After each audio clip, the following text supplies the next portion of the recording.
Confucius says when you're working for someone else, work for that person as though you were working for yourself.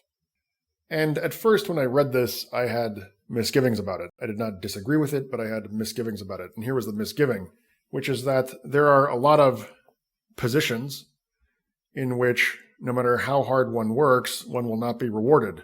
And there are many positions, in fact, in which hard work is negatively rewarded. There are many positions in which, if one works hard, one will actually be penalized. So that made me question the wisdom of what Confucius was saying. But then I realized that ultimately Confucius is right. Why is he right? Because when the job that one is doing is real, in other words, when one is working for a legitimate organization or for a legitimate purpose, hard work does pay off. And when hard work does not pay off, that is because the organization one is working for is a fraud. So when I was a university professor and when I was a grad student, I was extraordinarily diligent, unusually diligent. And not only was I not rewarded for that, I was penalized. And I'm not complaining, right, because I was rewarded after a fashion for my hard work. I mean, I did have this large body of work to show for it, but I certainly did not receive any institutional rewards.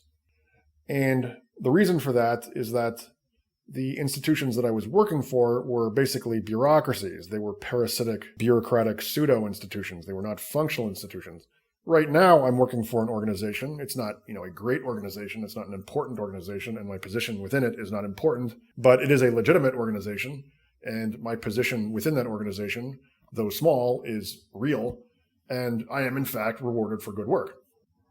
And under these circumstances, in other words, when one is doing a real job for a real organization, hard work actually is rewarded.